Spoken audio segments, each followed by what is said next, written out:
Hello, everybody. Welcome to No Gods, No Kings, Only Men. The show where me and my brother read short fantasy stories to each other. But before we do that, we talk for a long time.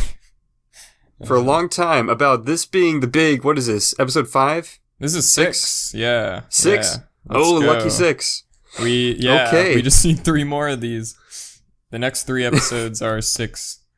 Well, for those of you who are new to the show or don't know, me and my brother love each other very much, and we live far away, so we're going to catch up for a minute, and you all get to listen. Yes, sir. We're going to talk about our lives. Actually, as opposed to the last couple of weeks, my life has been getting a little bit interesting. Really good. Yes. How has your life been, Gavin? How have you been? Like an absolute mad lad. I purchased 2 tickets for me and my girlfriend to Austria. Wow, really? Yeah, I want to go to Austria. It looks fucking tight. That's awesome. There's beer there. You know, the parents are going to Scotland in September. Oh, no way. Yeah. No way. I was really happy. Our parents need to do something for themselves, you know what I mean? They're good. Yeah, they're good folk. Yeah. I'm low-key, a secret goal of mine is to build a farm and invite everyone in the family to come live on the farm and do farm work. Where's it gonna be? Don't know yet. Scotland. I like America. I'm an American. I'm gonna stay in America. I like it too. People have their gripes. I get it, but I was born here. I'm gonna stay here. Hope you don't mind. Yeah, we'll make it good together, everybody. So Austria, what's in Austria? Make America good again. We'll make it decently livable again, maybe. Hell yeah. At least for us. Mm-hmm. As my people say, yee. Yeah. Now, so just the American people. Yeah. Yeah. Also been playing Dungeons and Dragons. You've been getting on it again. Yeah. Mm-hmm. We resurrected an old campaign of mine. I'm dungeon mastering again. Cool. There was this campaign that we ran that the DM was sick. Everyone is here. In about 50 minutes, I drafted up a campaign. And everyone who participated loved it. So now we're doing Demon Hunter Campaign Part 2. It's like a mystery and intrigue, trying to figure out where the demon cultists are in a decently sized little medieval town, trying to weed them out while being simultaneously hunted by them and trying to remain undetected. You can't just leave them. You can't just leave them. Everyone dies. And you can't just roll up in the town being like, I'm with the church. I'm here to kill the demon worshippers. Yeah. Hello, fellow teens. Do you have any demon worship? That's exactly what's happening, and they're doing great. Perfect. Yeah. I've been playing a bit as well. My friend Ray, I think she's given us a prompt before, but she is the dungeon master. Oh. And a prompt holder. A prompt holder, one of the few. Yes. Yeah. Distinguished title. Yeah, so her campaign, it's like modern world. It's a little like Shadowrun if it wasn't depressing. It's just... Oh. It's fine. It's not cyberpunk. It's just fantasy mixed with the modern day. Gotcha. I play a simple Brooklyn man named Ramsey. And I got a wife. And my dad was a butcher. And I just say dad jokes the entire time we play. It's really fun. That's pretty good. I try to conjure sandwiches, the important things. Good spell, honestly. Yeah, it is a good spell. It's called a utility mage, and they're highly underrated. Mm-hmm. The sandwich mage, this sandwich caster. Yeah. So it's been a minute since we recorded. I had spring break, and I had a friend visit me the whole time. So, learned some cool things in Portland. We went to a bone store. That was my favorite. That sounds degenerate. Thing. It's not. It's called Paxton Gate. If you live in Portland, check it out. They have specimens, you can buy a ram horn or like a 2-headed duckling and shit like that. It's Oh, crazy. dude, speaking of specimens, there's this dead raccoon on the side of the road on my walk to work. Dude, you should clean that skull, man. People buy that shit. Well, it was getting a little bit bloaty in the sun because it's been a little bit bright here. That's pretty gross. And then it got a little explodey. So Bloaty I'm not and touching that shit. explodey. The old bloaty explodey. Yeah. Yes, sir. Yes, sir. Yeah. Well, I'm sorry So, about that raccoon, but I am not sorry about our stories. Yes, sir. Let's go. Good transition. Who gave the us prompts, the prompts? I don't know. These came The from prompts Gavin. were from people I know, distinguished prompt holders who may wish to be revealed in a future episode, but as of yet are remaining secretive. Yes. They do not Probably come some sort of- forward. They've not come forward.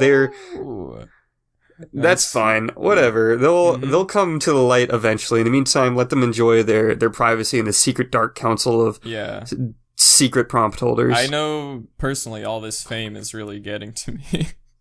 Yeah, this one person even recognized me from a job that I held previously, but that's similar to this. But it was unrelated to the show, but they still recognized me. Yeah. Okay, It was cool. The prompts are anonymous people, yes. Eagles and warriors. Yep. So these were and I heard a little scout, he came by on a horse and gave me a scroll. He told me that your story is maybe not fantasy, that it's 1776 themed. Little mine America in here. I got a little patriotic. I don't know what it was. It was just... I think it's the prompts being eagles and warriors. Made it kind of hard to not think about America, so yeah. Yes, sir. My story came out to about 4,000 words again. Oh, it's a long one. Okay. Yeah. It's not like super long. It's a little long, but 4,000 is pretty so long. Mine's short and sweet, under 2,000 words this time. It was like a smaller story for sure. So gotcha. No, I really been trying to write kind of shorter stories. It just sometimes it's hard. Sometimes but how does he feel in the situation? Yeah, the last two I went into both being like, this one's gonna be short, and then they were. But this one actually kind of was short. Yeah. So do you want me to go first then with the shorter story, and we can end with the epic? What do you think? Also, chronologically, I think that works out. Because, I think it does. Yeah. Especially if it's the same world we're talking about. I don't think it is. My story, it takes place in the same fantasy world we've been continuing with on my side. Gotcha. Yeah. So. All right. So without further ado, how about you take the take the high roll. You go first. All right. Let's go.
Gavin, hello. We're back from that transition. Oh shit. I'm ready for spaghetti. Mhm. Let's get this going. My story, it's not titled yet, as always. Gonna name it right now. Let's go with Sanctimonious Sanctified. I think that's the title. That is 50% Latin. I love it. This story's a little religious, so let's get into it. I'm into it. Alright. In the crisp light of morning, a small band climbed a winding mountain pass, blighting the side of the Thunder Mound. The most mighty mountain in the range was a nobleman's litter, carried by unlikely servants. The creaking contraption was hefted by a minotaur on each of 4 corners. Standing 2 feet taller than any normal man, these creatures sported toned musculature, and they were all very shirtless. The creatures struggled. Oh yeah, you know it. Minotaurs, I don't think they make shirts. I don't know. What's what their fur is for? Yeah, exactly. These are shaved though. These are smooth boys. That's a really weird detail. You'll find out why. You'll find out. The creatures struggled for purchase as the mountain grew steeper. As they continued forward on the narrowing path, their burden wobbled and waned. Oh, can't you moo brains keep this thing a little straighter? What am I paying you for? Moo brains. Enter the main character. Oh, yes! Spoke the carriage's occupant. The human stuck his neck out from between parted pink drapes, pushing his pinched face into the outside world. He was a slightly gaunt man with dark hair and a twirled mustache. He was Tybalt Treasureson, the world's most successful and most snobbish treasure hunter. Though he possessed no treasure hunting skills himself, you see. Rather, the man had made his livelihood paying others with his inherited fortune to recover the great lost treasures of lands far and wide. As a result, a man born rich had become very successful indeed, because this is a critical metaphor for capitalism. Solid. Tybalt turned his nose down to address one of his hires. Oh, my dear Chauncey, your skin looks awfully dry, he said. Here, now you must oil up. The nobleman drew a bottle of scented oils from his stores as the creature continued their march. That's so kind of him. Yeah. Yeah, sure. He poured the shimmering liquid over the beast man's protruding pectorals. Rub it in now. Oh yes, much better. Did I mention Tybalt was also an absolute freak? Well, I guess it's sort of implied, but yeah. He's a job creator, so that's good, you know? He is a job creator. Again, capitalism, it's strong. It's got its upsides, come on. Yeah. You just have to put up with being oiled by a weirdo. Yeah, he's a little weird. Continue. As the group rounded another turn on the mountain's spiraled path, Tybalt broke his gaze from the Minotaur's oily chest to behold the towering silhouette of their final traveling companion, pacing down toward them. He came into full view, then to a stop in front of them. Ah, Bernard, dear, back from your little scouting mission? The being was even taller than Tybalt's half-men servants, but covered toe-to-tip in gnarled brown hair. He held in one gargantuan hand a walking stick. He was of the Bigfoot people. His tribe was one of the last that remained independent of the realms of men, unlike the briefly mentioned village from episode 4. He's one of the Bigfoots. Fair. They're back. Good recovery. That was. You see, this guy is giving jobs to minorities. What a nice business owner. Think about it. Don't worry, he gets worse. It's okay. And his name was not even Bernard. Tybalt simply lacked the desire to learn how to actually pronounce his real name, because this is completely a clumsy reasonable. Hold on, sorry. Tybalt simply lacked the desire to learn how to actually pronounce his real name, because this is a clumsy metaphor for colonialism. Bernard had been tired. What's up? Solid. These metaphors are airtight. No, it's really good, man. Bernard had been hired by Tybalt to act as a Sherpa on this expedition. Though Bernard's home laid outside the realm, the gold could help his disparate tribe. "What news?" Tybalt inquired. I don't know what voice to give the Bigfoot. I like how the narrator referred to him as Bernard as well. Yeah, it does throughout, because I didn't actually have like a Bigfoot native name. I figured it would just be grunting, you know? Savage language. Yeah. Well, I mean, that's how Bigfoot's that's how they roll. That's how their voice boxes work. My cat climbed on my desk. Excuse me, sir. Alright, what voice? I'll just give him like a deep voice, I guess. "The path ahead has been blocked by fallen rubble, but just beyond it is our destination," he answered. "Very well, we shall have this lot cleared up. I suppose we could leave the litter here. The climb is proving ever so strenuous on my help." Bernard nodded silently. A signal was given, and the Minotaurs lowered the thing to the ground. Tybalt crept out of it. The thing. I ran out of like synonyms for like a litter. Yeah. Tybalt crept out of it, clad in a fine blouse and cape. His step from his box never hit the earth, however, as he wore enchanted boots made from baby dragon leather, which ensured his feet never need touch the ground. The nobleman levitated, bidding his Minotaurs cease their momentary respite and continue on in front. The band reached the pile of rubble Bernard had spoke of. It was simply the result of collapsed rock from just over the path, but still, Bernard felt it an ill omen.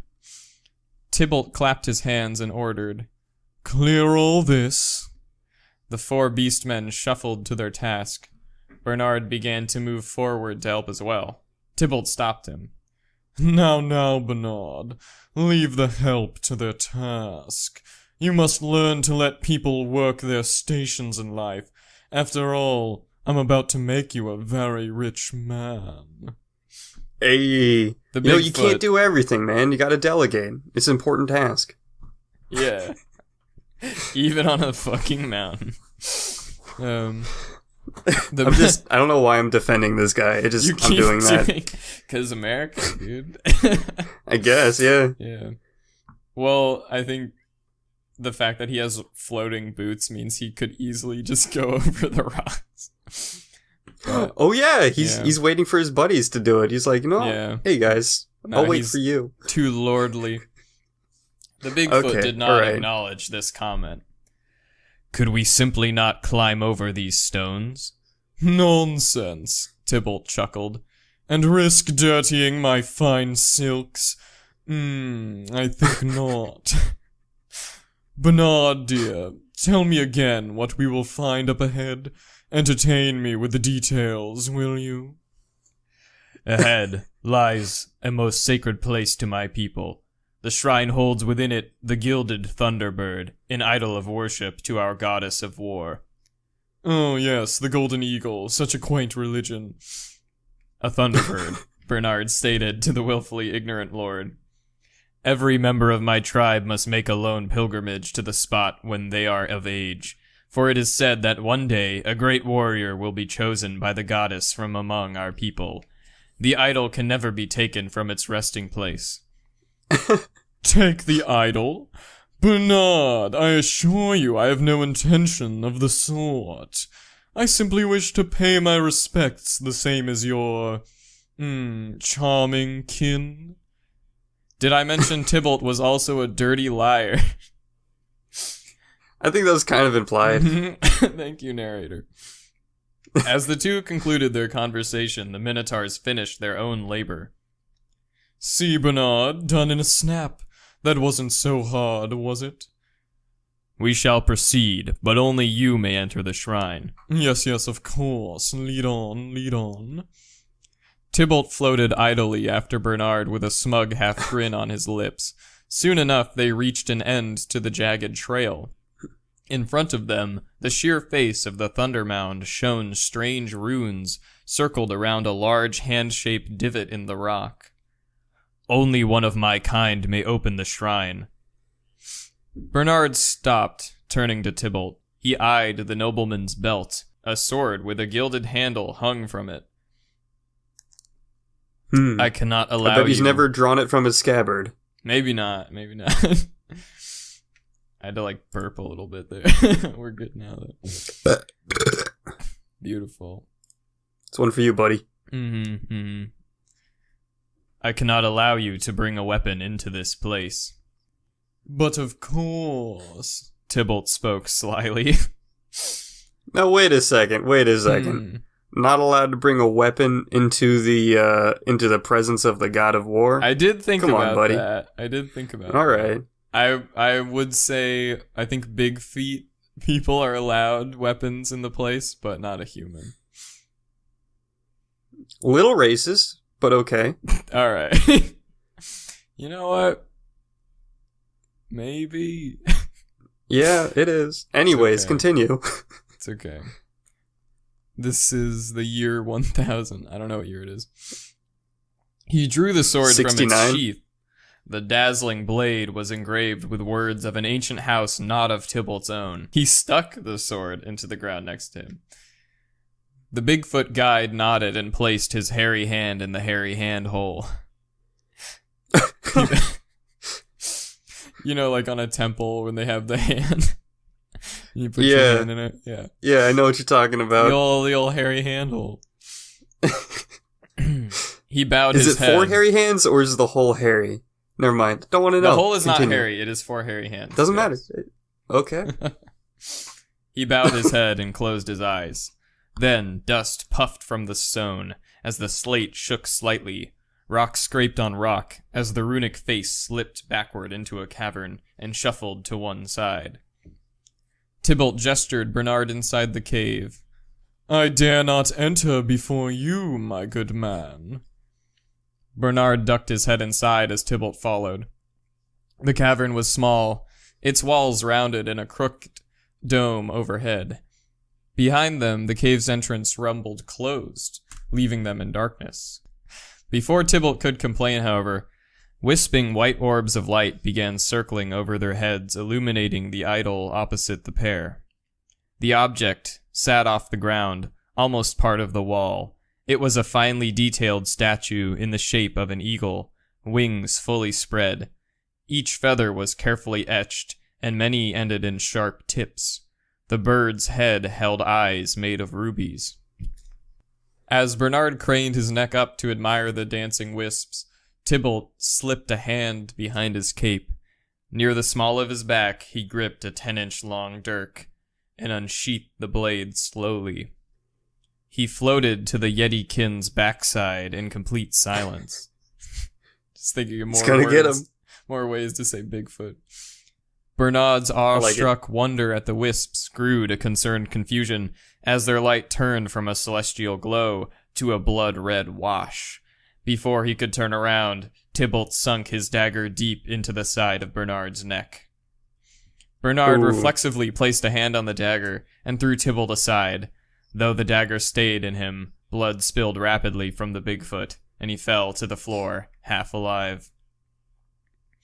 Oh, my poor Bernard, Tybalt chuckled to himself as he paced over to caress the golden statuary, now cast in crimson.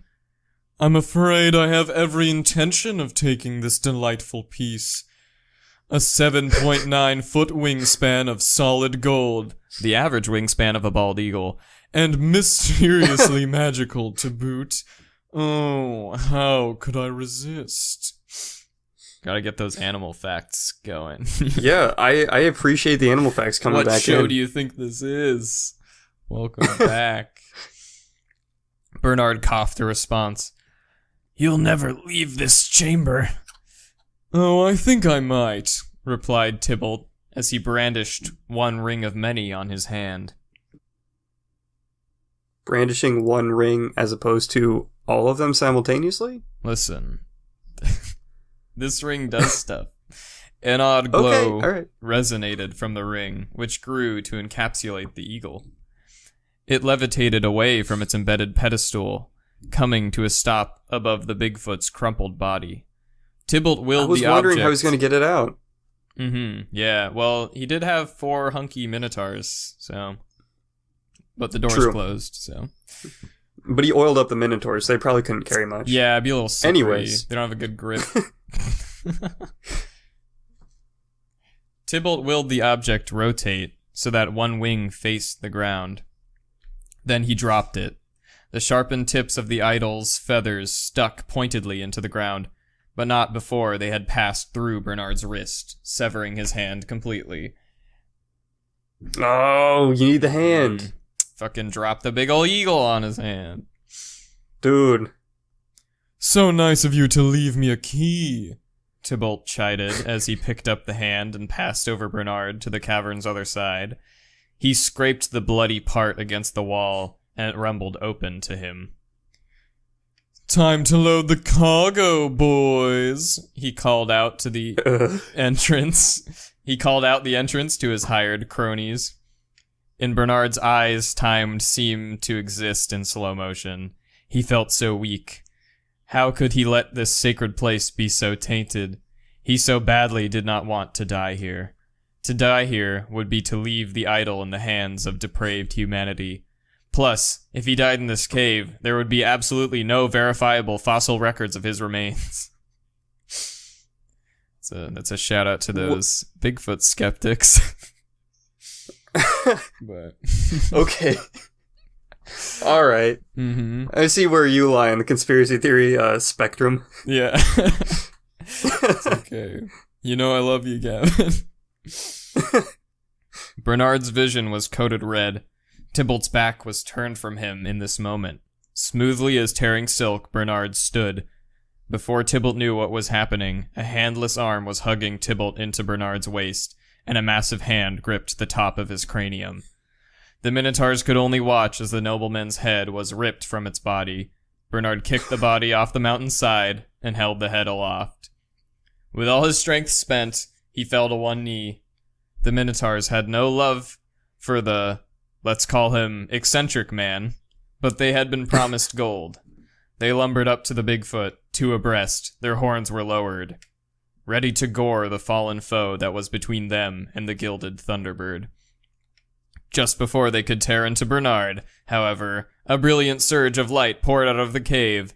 A figure formed of yellow light appeared between Beastman and Bigfoot. It had the body of an armored woman, 2 enormous feathered wings, and the head of an eagle. The Minotaurs were enchanted by this divine display, and also thought the bird lady was kinda hot. The avatar of the goddess spoke. They are Minotaurs. I mean, yeah, they're half animal too. Yeah, think of bird ladies hot. Gross. Purge them. The avatar of the goddess spoke in a primordial tongue. Her meaning was understood by all present. It has been long since my temple was so valiantly defended. As she spoke, Bernard's limp body was wrapped in a tangle of streaming lights and raised into the air. Behold my chosen. May he hold no name now but Sek, the eagle warrior. The avatar disappeared into wind, leaving what was once Bernard standing.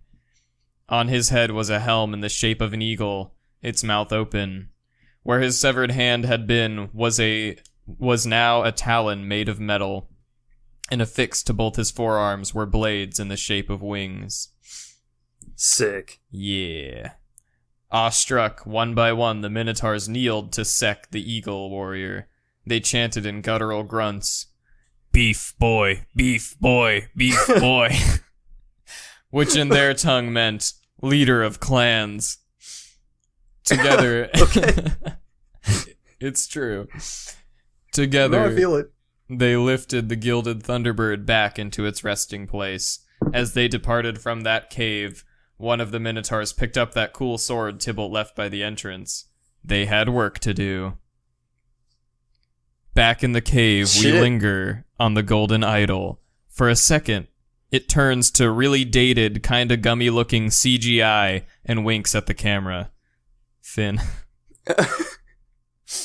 I know exactly what you mean by that. Yeah, I'm glad. I'm glad it came across. Yeah, yeah. When they like need to animate an inanimate object, but only for like 2 seconds, so they just like yeah. Well, yeah, just make it gummy. Gotta give the little wink. That's the end. That's the story.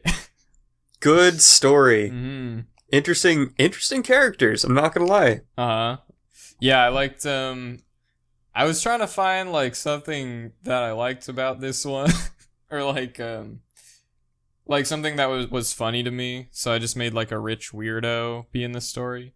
It's like at first it was gonna be like a rogue and a warrior go to steal an eagle, and then they like fight over it, and then they both kill each other, and then the eagle winks at the camera.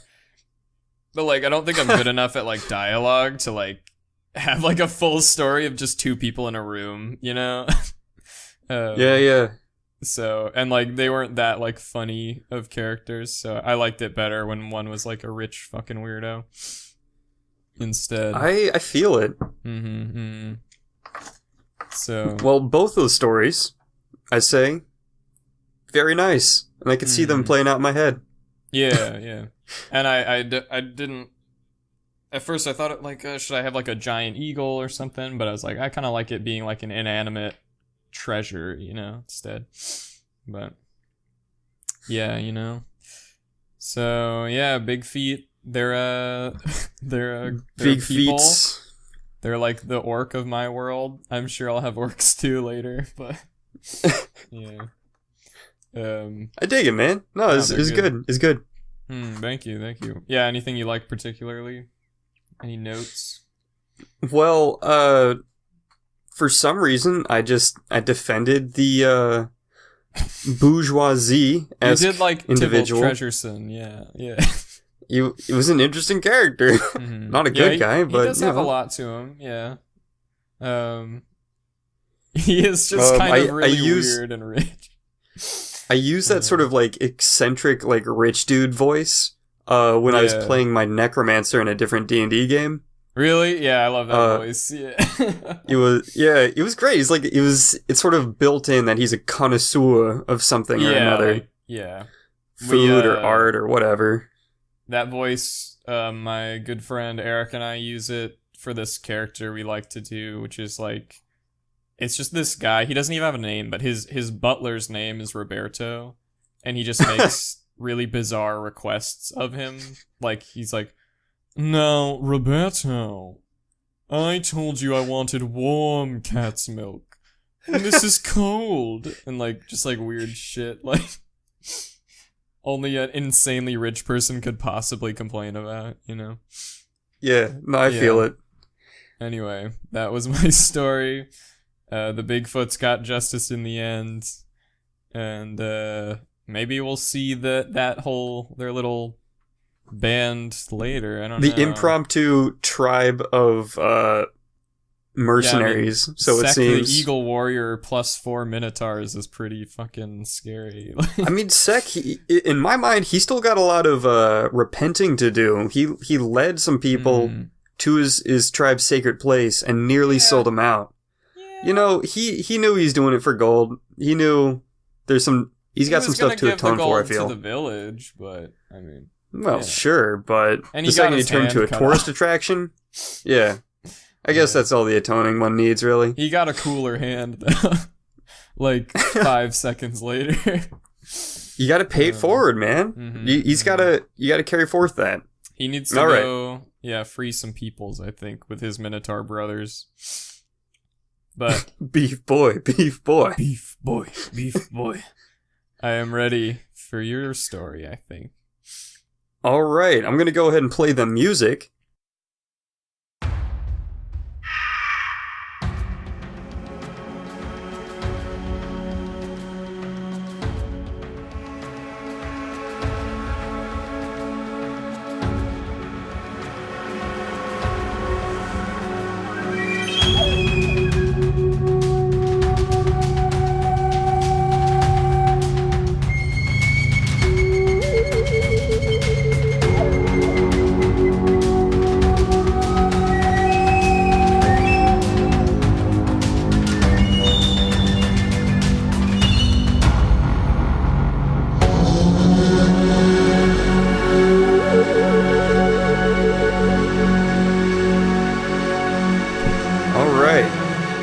So, my story. I actually do have a title for once, and it is Let Freedom Ring. Ring? Ring. Oh, like okay. the noise, let's say, a cracked bell of liberty makes. Quick fan You know theory. the one. Mm-hmm. Oh, like a bell. I was gonna say Lord of the Rings, but mixed with the American Revolution. Am I right? King George is Sauron? Story? Yes. Not at all. Not at all. Damn Unfortunately, that's a really good theory, and I'd be happy to explore it in the future. But no, Yeah. it was the year 2069. Oh. Walter and Eric lived in their old suburban house. Now they were the only two occupants. Indeed, their neighbors had long since left. There in the house they spent their days, mostly drinking and playing video games. Maybe playing music loud through the night and trying to be a nuisance to anyone who'd pay attention to them. Damn. They felt a deep lack of purpose that ate away at their motivation on the reg. You know how it is. You've been there. It's rough when you They had live been with a guy named Walter. They had been born into a strange world for sure. A world that cared not for their righteous, rebellious, and all-around American spirit. And so they drank, and they waited for anything and nothing all at once. They used to take out the trash on Sundays, but sooner or later they found it was easier to just dump it in the backyard. Damn, Less of a walk, you see. I gotta take out the trash after this. Thanks for the reminder. Very sad reminder. Same. It's a little depressing at first, I admit. Full. It's okay. Less I of like the year 2069. That's Thinking maybe little Bill and Ted's Excellent Adventure is about to happen. I don't know though. just go ahead and wait. Just trust me. Mm-hmm. This was less of a walk, you see.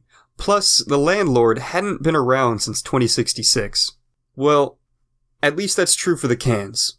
For months, they had tossed their cans out the windows or off the roof, just straight into the backyard. It was a whole lot of fun. Mm-hmm. And quite the monument was being formed. And by sheer chance, one day, a single aluminum can sent the mound toppling. It's hard to explain exactly why this happened, but as the mound avalanched, it covered the ground in metal. Small hills of aluminum here or there, and by sheer chance, this formed something of a esoteric electrostatic prison.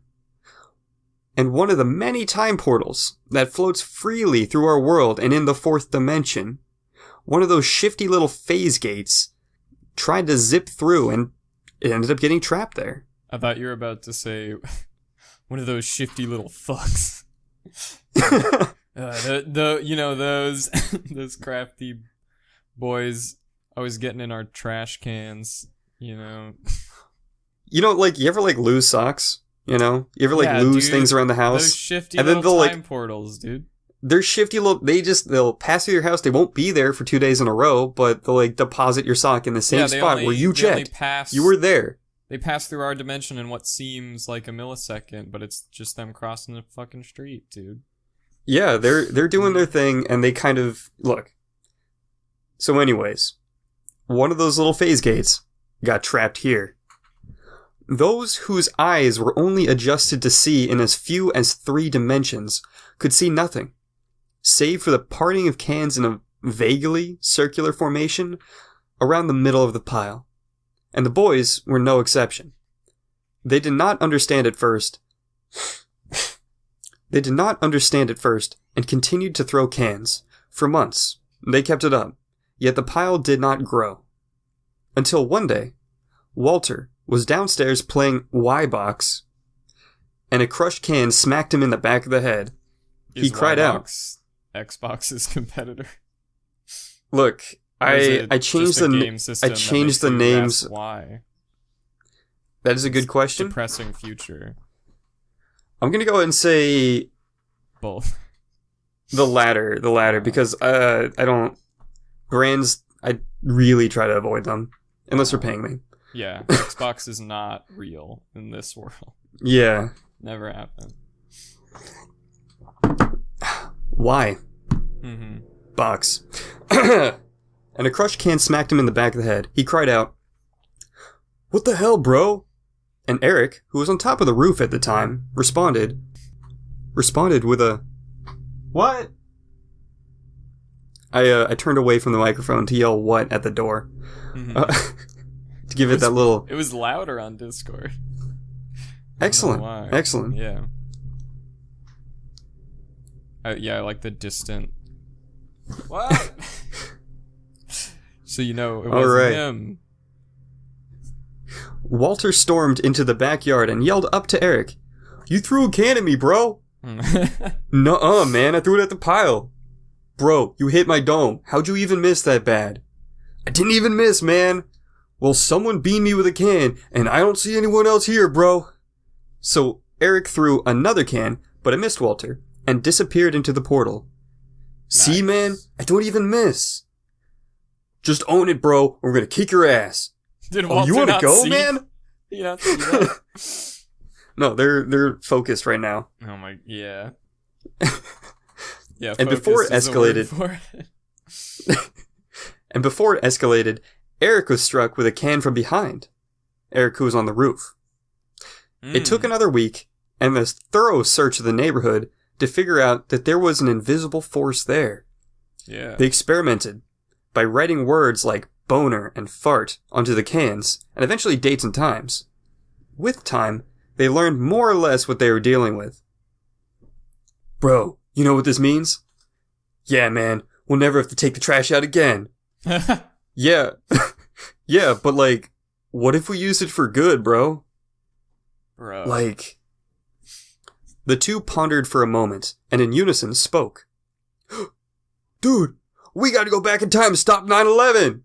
Nice. They high-fived each other and decided to come up with a plan. "Okay, bro, I'll get on flight 11, and you get on flight 175, and we'll get in the first-class bathrooms and pretend like we're shitting until it all goes down." "Tight, man. But how are we going to stop the airplane that hit Tower 7? "Bro, no airplane even hit Tower 7. "But man, how did it collapse in on itself into its own little formation if no plane even hit it?" "Well, gee, bro, I'm pretty sure some of the debris got in and caught the couches and pencils on fire." Oh, okay. I thought none of the debris even hit Tower 7. But I guess that flaming couches and pencils must have drilled through concrete protecting the steel supports and then actually vaporized the steel beams. Mm-hmm. I like how much they care, even though this is 30 years before they were born. It's an important thing. It is important. This is. But I don't personally know any Pearl Harbor truthers. You know what I mean? You know one, Declan. Are you? Let's continue this story. Yeah, bro. If we stop the planes, then we save Tower 7 as well. And they could continue their work. They could continue their work on the active SEC and EEOC investigations. And maybe they could get to the bottom of all that missing money. Yeah, man. I wonder who the target of these investigations was, and what they could possibly have to gain from destroying all the active cases, the records, and nearly everyone involved in the process. This is the rest of the story. I haven't seen a single fucking eagle yet. Just trust me, my dude. Mm-hmm. Trust me. The eagles are on the way. They better be. I suppose, but hey, look. The government told us it was terrorists. They even found passports of the perpetrators in the rubble of the tower. Thank the founding fathers, those flimsy documents were able to escape the blaze that not only melted steel beams, but fucking vaporized them. Indeed, bro. Now let's get in there and save America from a costly war that would make Rick Cheney's company, Hale Burton KBRR, over $17 billion. Okay, well... Technically, this is an alternate universe. Yeah, so... everything they said is probably true in this universe. Uh-huh. Rick Cheney. Rick Schmaney. Exactly. Who outright Hell stated yeah. he did it for the oil.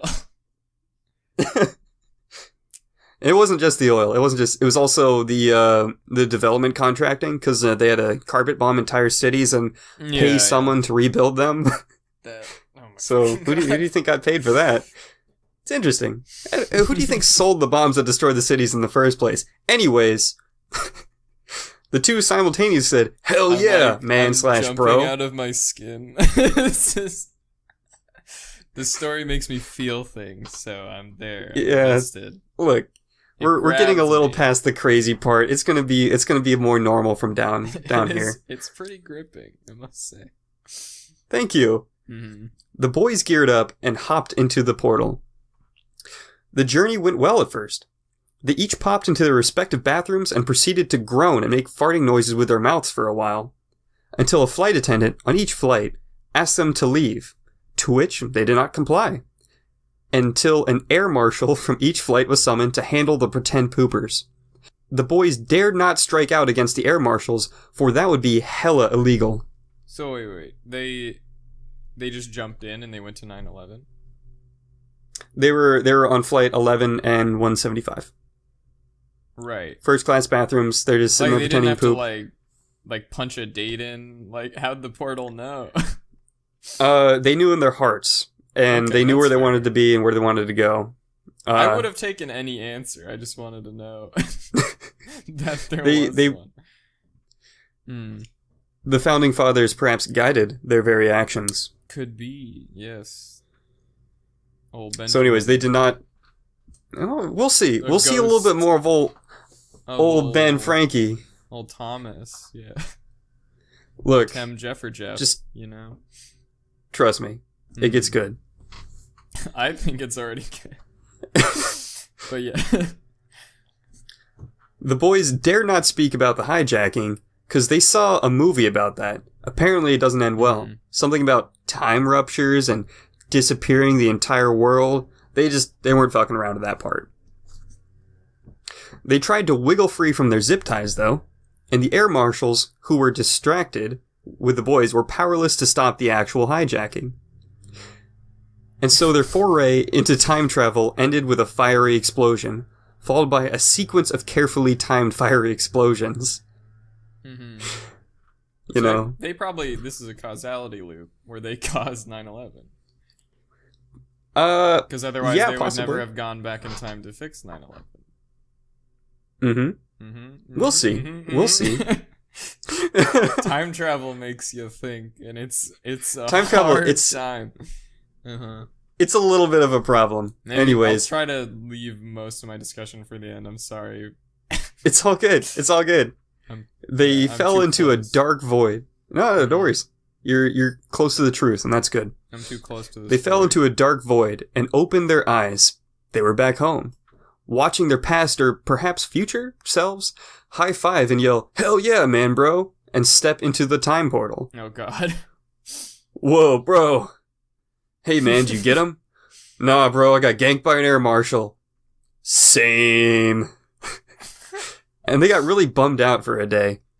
But being depressed from failure is for Europeans. Real Americans get back into the game as soon as they wipe the dirt from their eyes. Yee! Or so the saying goes. Like after Vietnam. Yeah, we just got right back to it. We did get right back to the whole war thing, yeah. Doing good. Speaking of Europe, their next target was Adolf Hitler. What better way to save America than to help fight against one of its greatest enemies? Socialism. Okay. Get on with it. Bro, we gotta stop Hitler. Hell yeah, man. You wanna go try a D-Day? Nah, bro. We gotta prevent D-Day from even happening. Yeah. Oh shit, man. We gonna go back in time and kill Hitler? Hell yeah, bro. But we can't just kill adult Hitler. He's got, like, an entire army. Yeah, man. We can't kill baby Hitler either, because I'd feel hella bad about killing a kid. I get it, bro. I get it. But what if we just beat up teenage Hitler? Yeah! And we tell him not to mess with the Jews! Oh, no. Hell yeah! They high five. They teleport back to the year 1909. They hop in the portal and find 18-year-old Adolf standing in a park practicing watercoloring in a park on an idyllic, if not slightly chilly, winter afternoon in beautiful Austria. Oh, that's where you're going. They get... Yeah. Could take the old girlfriend to this spot. I'm gonna go to this spot exactly, where this whole next scene takes place. Yeah. They get behind Hitler with their Oakley shades on, flexing real hard. Hey, you Hitler? The young man before them turned and said, "Yes, I am Herr Hitler's son, Adolf. It's good to meet you." Young Hitler was cut off by a swift punch to the nose, and the two quickly proceeded to knock Adolf to the ground and kick the shit out of him. Then Walter went over to the watercoloring set, grabbed a beautiful ash wood and boar hair brush, and snapped it over his knee. "This is for the Jews!" No. Snap. Tears began to form in the young artist's eyes, perhaps from the pain, perhaps from the shock of it all, or perhaps from losing his only source of income. Also, perhaps it was from the fact that he could not speak, for Walter had just knocked the wind out of him with a swift kick. "Yeah, Hitler, don't you mess with the Jews," Eric said while pissing on Adolf's would-be submission to art college. And they left satisfied, not realizing that they turned the young artist's warm heart to one of iron. Mm-hmm. With that, they left to tour Europe and later died of the Spanish flu. The main characters? Well, they also died in 9/11. So the boys arrive back in the future, to watch themselves. Like, copies of themselves? Who knows? You'll find out. Weird. Or maybe you won't. Maybe. Just let me backtrack on that statement. Yeah. I suppose I should mention about the time travel. I have a little note written here. Time travel imparts the feeling of having did yoga for 2 hours. Mm-hmm. Like, you stretched so good for a while, right? Mm-hmm. But you're sure you taste motor oil. And it's sudden, just done, there. Okay. Kind of weird. Anyways, the boys arrive back in the future, in time to watch themselves say, "Hell yeah, man/bro," and disappear back into the portal. "Fuck yeah, bro, we kicked his ass." "Shit yeah, man, where's next? I'm amped up right now." Hang on. Like they don't even look up, did the Holocaust happen? They just assume that they did it. Yeah. They did it. They did what they needed to do. Bro, you think in 1776, maybe we could send him to King George from Bongland? No. Hear me out, man. Hear me out. What is the single most devastating event to ever hit America? He pondered for a moment. 9/11. 9/11 again? Yeah. That's literally written. He called it, dude. Yeah, good. Nah, man. Even crazier than that. Oh! He snapped his fingers. The sinking of the Titanic and all the congressional opponents to the Federal Reserve on board. And then the subsequent creation of the Federal Reserve, bro. Man, while I agree that having what is essentially a multinational corporate entity in charge of all of our nation's wealth creation is indeed a horrible tragedy, what event in our past caused even more damage than that? Come on, bro. You gotta spoon feed it to me. I have no idea what could possibly cause more damage than that to a nation. Mm-hmm. The invasion of Ro-G-G, the alien slave lord. Come on, man. What? The space alien that enslaved half the Earth and roasted most of what was left? Oh, fuck, bro, I forgot about that. Hell yeah, get your CA legal. That's California legal. AR-15, we going to San Francisco. Yay. Oh my god. That's right. I like how there was probably tragedies that were way more close to them. That they were just like, nah. Okay. I don't know. And with that, the boys... when the aliens came. I'm gonna guess 2030 or so, but... Who knows? Yeah. And with that, the boys lock and load. They grab by far the worst weapons in their entire armory. the CA-compliant AR-15s. Truly an ergonomical disaster of a weapon. The grip was removed in favor of the rubber safety ball, TM, and the stock replaced with an especially splintery bit of balsa wood. Just so you don't want to hold it. Yeah. The CA standard 3-round ultra-high capacity TM magazine was vertically locked into the usual spot. But of course, a CA-compliant rifle must now be breech-loaded, like a shotgun from 150 years ago. Mm-hmm. They made sure to equip the standard issue safety scissor bayonet locked by key into the closed position. Okay. Yeah, a little jab at the granola curtain there. Yeah. They stood before the portal. They stood before the portal, looked onto one another, and said, "Hell yeah, man/bro." Walter spared a slight glance behind himself, just to know. And he did not see themselves. And he was not sure if that was a good sign. He turned to Eric. I think it's a bad sign. Hey bro, if we're successful, do we disappear?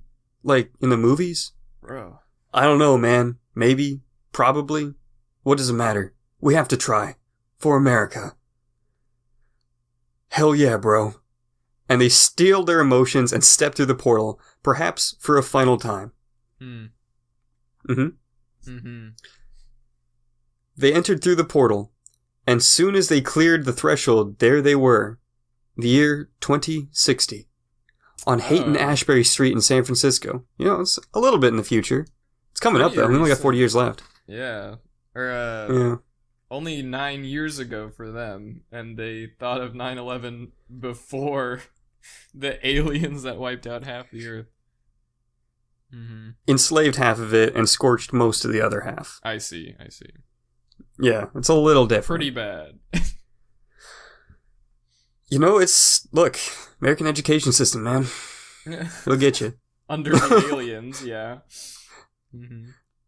Anyways, standing in the parking lot across the street from the record store in which the aliens first landed at, they sniffed through the air and gagged. Ugh, bro. I have never smelled a more wretched hive of scum and villainy. And open street defecation. I know, man. Careful not to step in that pile of AIDS needles. Oh, good catch, bro. I almost stepped into that old San Franciscan puddle. Oh, I didn't know that's what they called piles of AIDS/heroin-filled needles and human feces. That's what they call them there. They have opinions. Yeah, they have... Yeah. Well, this is facts to them. Yes, it's the year 2060. The year 2060, things are a little bit different. Yeah, in the Rick Cheney universe. Yeah. Maybe people just call things out the way they see it. Anyways, oh my god. Last time the aliens landed, it took a long while for news organizations to arrive. Everyone thought that the drugged up hippies were full of shit again. So Walter and Eric knew they had some time to handle things before shit hit the fan. The unidentified landed object, or ULO for short, was parked right on top of two other cars, and its staircase was lowered. There were two alien men standing guard, each of a different species. A short blue bipedal alien with no neck and large fists, and one singular gross green eye in the center of his forehead, stood next to a lengthy, snake-like centaur-looking alien thing, and each alien wore similarly patterned white and gold jumpsuit with matching insignias. Yeah, aliens. Like the centaur one. It's like the guy from Animorphs. Like a snake centaur. Yeah. They yeah. Which half is the horse? They greeted Walter and Eric. Hello, humans. We come in peace. We would like to help your planet achieve Blam, blam, blam! Eric unloaded into the snake-looking dude, putting 3 holes through his torso. The snake alien fell back, and its tail wriggled violently before his comrade came to cradle him in his arms, and howled something in a foreign language. Walter ran up the ramp, while Eric fiddled with the lock and reload TM lock, and reloaded. With a little bit of a tongue twister. Yeah. Because in my head, you gotta, there's a combination lock on the side of your rifle. Another layer of security is that the name of the thing is really hard to say. Yeah. It's really hard to I did get it on the first try, though, so I'm proud. Yeah. Good job. Walter placed the now open safety scissors against the alien's throat. Take us to your leader, dirtbag! The blue alien, who was too emotionally distraught to listen, lashed out against the brave patriots. But all it did earn him was a slice across the gut. And it wasn't long until he was sprawled out, dying next to his comrade upon the gross San Franciscan asphalt, face down in a San Franciscan puddle. Aww. Oof. Yeah. So they definitely caused the invasion. Well, they did something for damn sure. Yeah. They definitely made the aliens not super keen on humans. Maybe. Maybe not. Mm-hmm. Let's find out. Them boys take the ship by storm. The only remaining Xeno scum were unarmed and too afraid to stand against the ruthless and brave humans. Take us to King Ro GG so I can fuck him up. Huh, how do you know his name and... Oh, fuck! A green blood-stained blade was pressed against the gibbering alien's throat. Just don't kill us, humans. We don't want to work for him. He just... Eric interrupted. Then take us to the king, so we can end his intergalactic reign of terror, and then your sins might be forgiven. Yes, of course, said the literally spineless Xeno, in a tone of voice familiar to his people as the tone of voice you take right before you stab someone in the back. You know the one. Yeah. Usually accompanied with a slight sneer. Yeah. Like fucking Tybalt Treasures. Mm-hmm. The armless Xeno banged its head against the big return to home button, and the ship went into autopilot. I'll be honest, that's like really adorable. Like a spineless blob boy just smacking his head on a keyboard. It's pretty, I don't know, it's endearing. Purge it. Mm-hmm. They then left Earth's atmosphere real quick, and they barely noticed the clouds as they rushed past.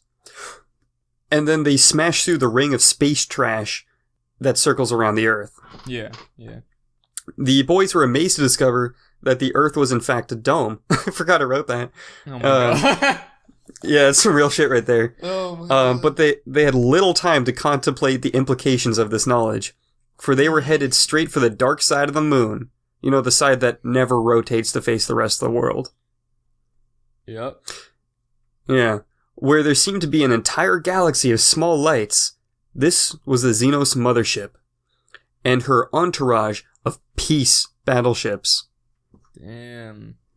The physical mass of this armada put to absolute shame the combined armaments of all Earth. It was a wonder how Trump's Space Force was able to hold out so long against such odds.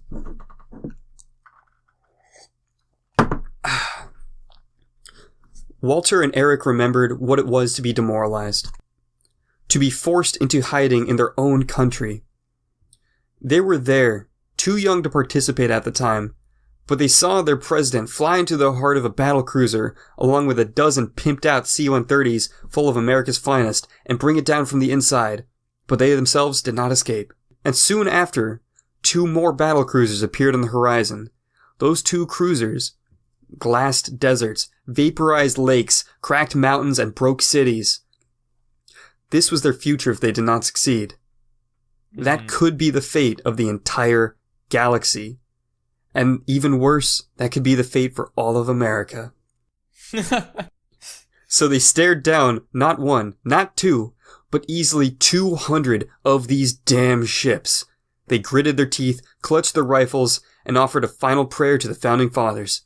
It was something along the lines of, "May we carry forth the torch of liberty, and dispense righteous fire upon all those who would deny our freedom.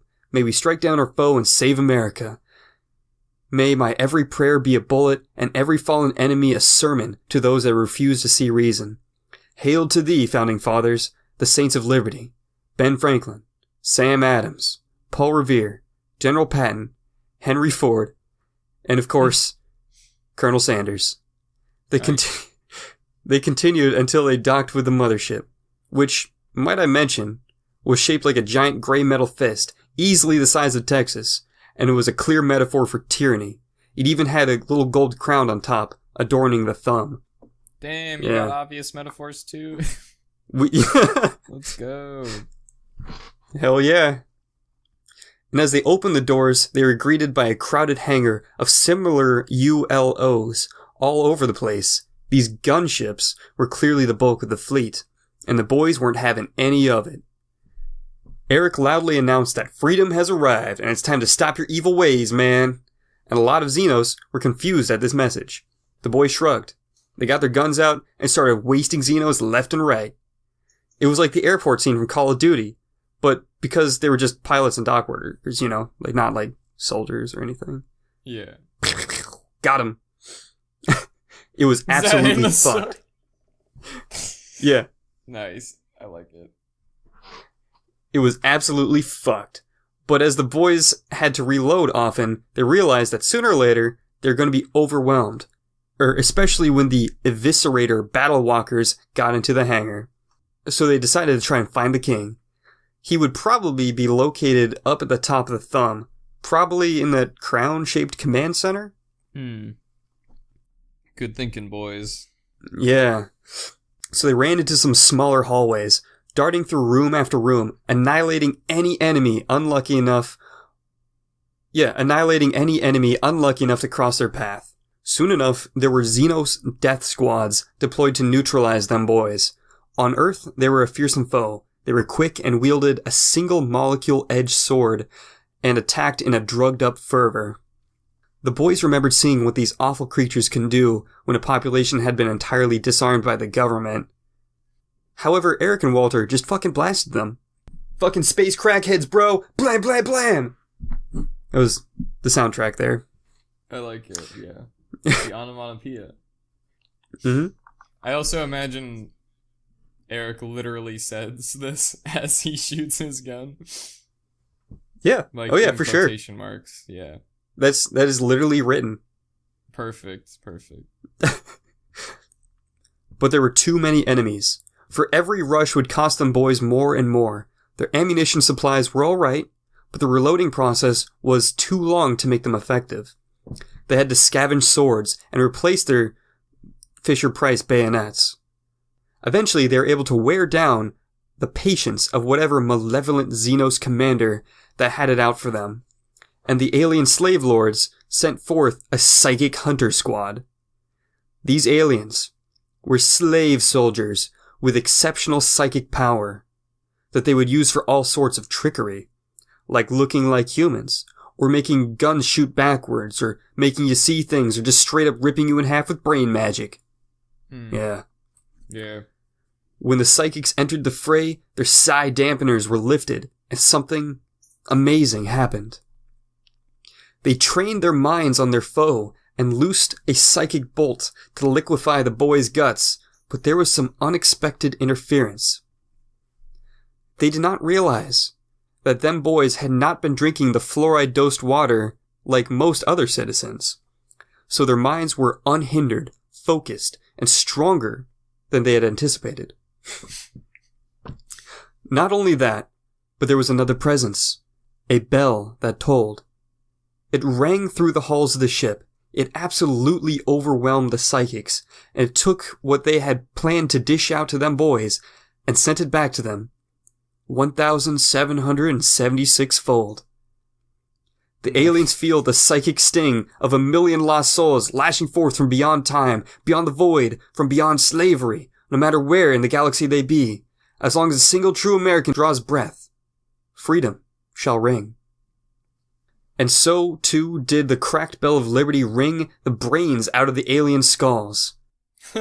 0 xeno-psychics remained. Not only that, but in front of them boys, upon a pile of broken aliens, between walls stained with a whole rainbow of exotic colors and alien blood, a golden light, and a beautiful sound of battle flutes and snare drums filled their ears. Before them appeared the spirit of Ben Franklin, which appeared to them as the head of Ben Franklin on the body of a giant eagle, by the way. There it is. I was there waiting. It is. I was still waiting.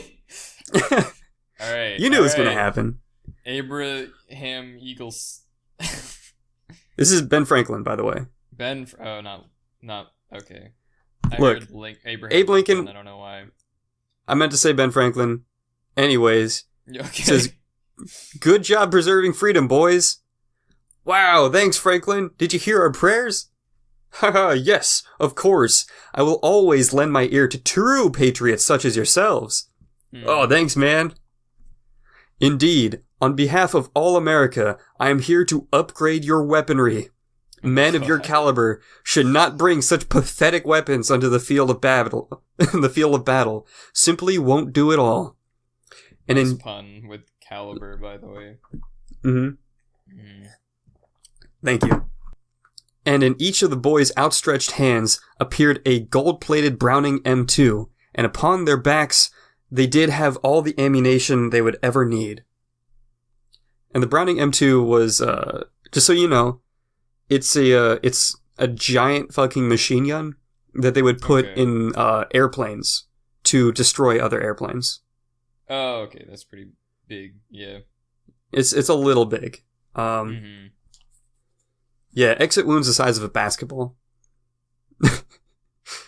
"Fuck yeah, bro! Let's annihilate!" "Hell yeah, my dudes! No gun laws in space!" cawed Ben Franklin. And then he lightning murdered a spectating alien who was curious as to who the boys were talking to, but since space communists cannot see American spirits, the filthy alien had no idea who lightning murdered him. Just, yeah. Zap. Then Ben Franklin disappeared, and the boys began their crusade anew, this time fully automatic, firing bullets that put basketball-sized holes in aircraft and absolutely crushing it. They even took out a Death Sentinel hover tank that was powered by pure evil. Soon enough, yeah. Very efficient power evil. They liquefied it, you know? But them boys had freedom. And soon enough, them boys made it to the Ro-GG slave lord's personal chambers. And they shoot down the doors and confront him.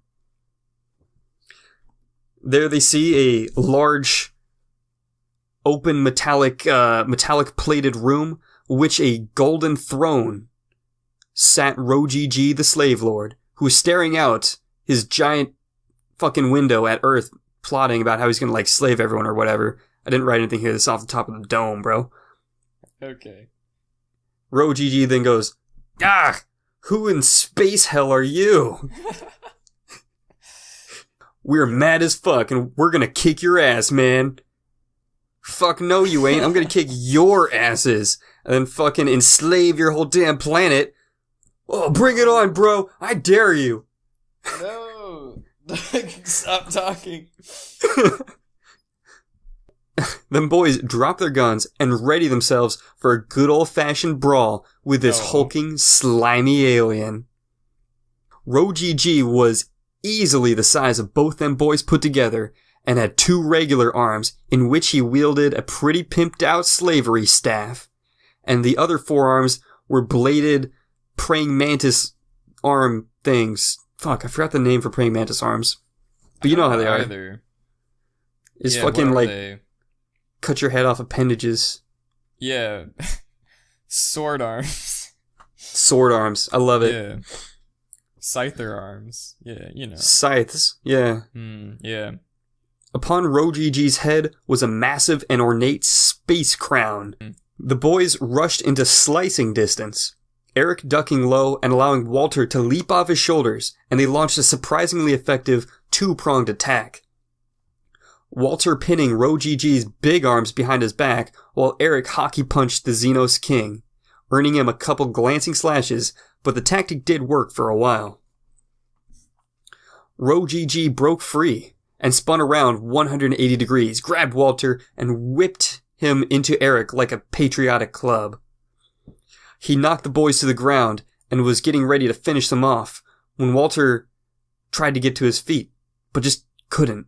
Instead, he fell forward, only barely managing to catch himself on all fours. Eric, however, leapt up and took a short step back. "Ha ha ha! Pitiful Americans! You could never defeat me and the rest of space communism! Our slave power is too strong for you!" The boys gritted their teeth and waited. You could be my top slaves, you know. Just join me, and together you could help me rule the galaxy. Hmm. And right then, as Rojiji gestured towards the glass window behind him, Eric moved and did a sick power slide in between Rojiji's legs. Real quick, jump kicked him in the fucking head, sending him toppling over Walter, who had been on all fours, bracing for this play for a while now. Classic prank. Eat shit, commie! And Walter proceeded to kick the shit out of the alien, while Eric tried to figure out how to blow up the fleet. Mm-hmm. Eventually, he pressed a button to get all the other battleships to attach to the mothership, forming just the evilest Gundam ever.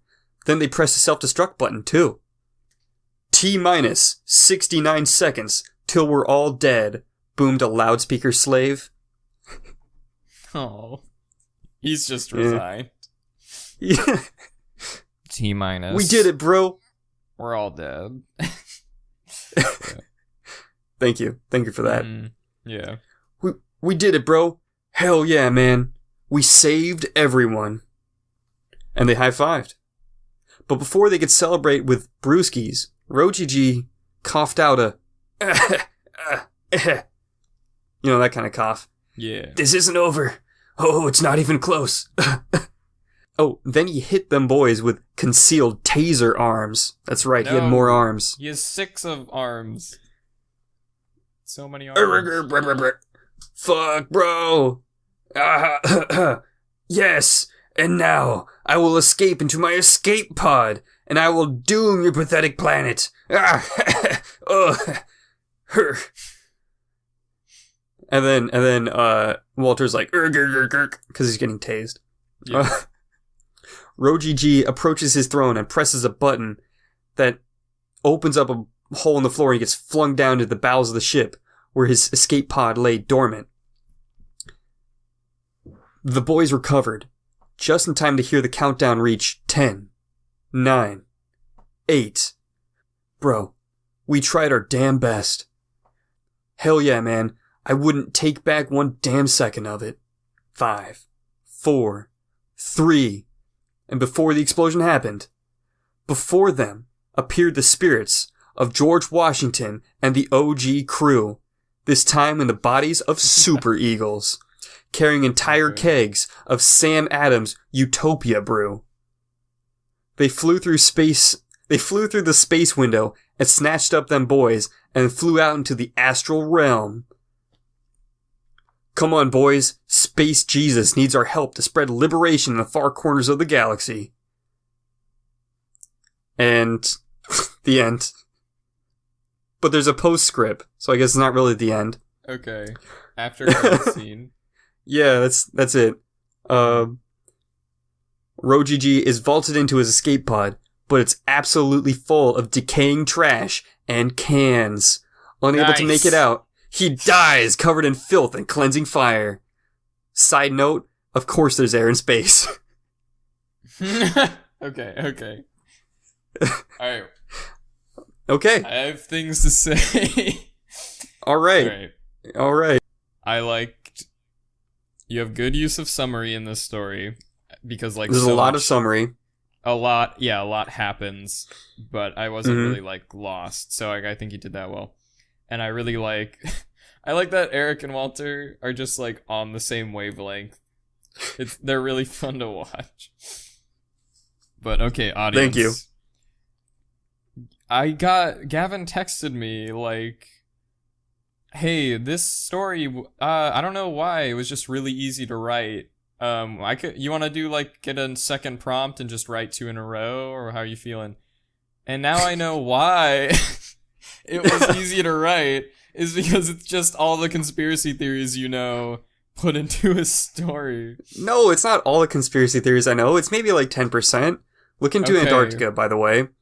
But it's just like, the whole time I'm like realizing like, oh, this is why. This is like the one time Gavin was like, yo, this story, I could do 2 right now. Let's go. And I was like being slow in mine, but...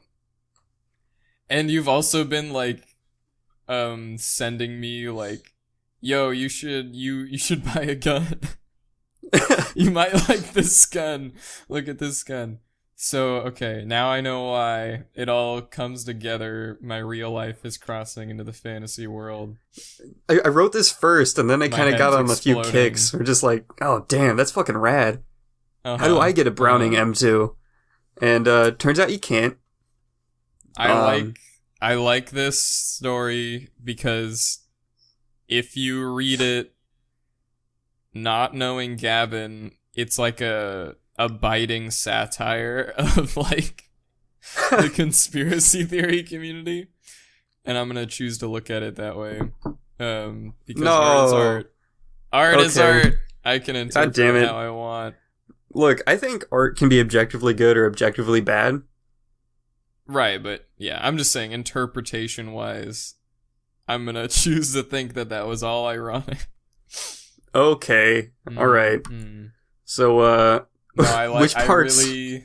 Man, dude, that story made me laugh. It went a Good. lot of places. There's a lot of like, I like that. I think we both have that where we just throw something crazy offhandedly, and then but everyone in the story moves on. You know. Yeah. The Earth was a dome, but anyway, like, just made me laugh a lot. Thank you. Also, yeah, branching into non-fantasy settings, non-high fantasy I settings, guess, that is. would you call this a sci-fi setting? I would call it sci-fi. It's time travel, and there's aliens. Time Yeah. travel is usually sci-fi. They have So that's futuristic funny, 'cause- weaponry, which is worse than current weaponry. It's... Their California guns are... Yeah, well, they're getting futuristic. close, buddy. They're getting close. Mm-hmm. Yeah, I think like all week Gavin has been like, so what are gun laws like in Oregon? I live in Portland, by the way. I think Yeah, so it's we've just like, said I'm that just on curious, previous you know? episodes. I keep seeing Yeah. these things. It's like, oh, you could get a 30-round magazine in Portland. That's neat. I'm gonna cut that part out for sure. I think Mom wants you to move up here, but not for that reason. Well, it's part of the package. Whatever makes you move up here, I guess. All right. Anyway, that story made me laugh. That story was really, really crazy. That went a lot of places. Thank you. That kind of hopped around a lot. I was kind of trying to like throw you for a loop where you're like, for the first two time travels, it's like, oh, but it's the time travel paradox. They can never succeed. This is as close as they'll ever get. You know? I think but then they that did third succeed one, in the it end. worked. Yeah. Maybe can save the day in the end. So were they the warriors, I guess? They were the warriors. That's fair. Yeah, I don't know. There's a lot of questions I have. I think I'll stop asking, but yeah. I would say a little bit weird that like the founding fathers, I think all of them owned slaves, and they're like true Americans, liberty, we're gonna free everybody. Like, okay. Maybe the ghost forms of them have learned their lesson by now. All right. Well, them crazy boys at it again in the universe. I hope they did it. I hope they find the alien slaves and they go free them wherever they may lie. You know? Yeah, no, they're going to I think Space Jesus, to the Space Crusade. That'll help them get out of their American-centric bubble a little bit, you know? Freeing the alien slaves. You'll see next time there's one of these stories. America is a metaphor for... America is more of an idea, so it doesn't have any physical boundaries. You know what I'm saying? You carry America with your actions. That sounds like something someone who's going to take over the world using America would say. Thank you. Mm-hmm. All right. So, special thanks to Matt President Kelly. Gavin. Mm-hmm. I'm not running for office. Jeez. No. They'd have a lot of shit on you. No, they wouldn't have a lot of shit. I mean, they honestly have more shit on the politicians currently in charge of the system. And one of the reasons I never become president is they don't have things to blackmail me with. You know? Franklin cover-up. Look it up. All right, Matt Kelly. Did he? Matt Kelly. Special did he thanks to write the Matt Kelly. music? See the music. He made all the music for this episode Thank and you, all Matt the music Kelly. that will be applied in post to this episode, as far as I know. I will link to his website. Fun dude. He's a good guy. He lives in San Francisco, unfortunately. So. Oh, I didn't even get to. Yeah, I wanted to talk about your opinions on San Francisco, because personally, I don't like it. Oh no, I hate San Francisco. We used to we lived in that area, and we or like close enough that it was easy to just go to San Francisco for the day or whatever. And I've been with people who like, come on, Gavin, let's go to San Francisco, and I go, and it's like, I don't mean to be a bummer, but this place is horrible. Every time like there's a day trip to San Francisco, I'm like, guys. What if we just tasted drill bits? You know, I really don't want to be mean to San Franciscans. I think I like a lot of people from San Francisco. It's just I don't like the city. I think because I love it's Portland gross to death. Honestly, I think it. The only difference is that it rains in Portland, and so it washes the filth away. Yeah, like this is the only city I've been in that doesn't smell like pee to me.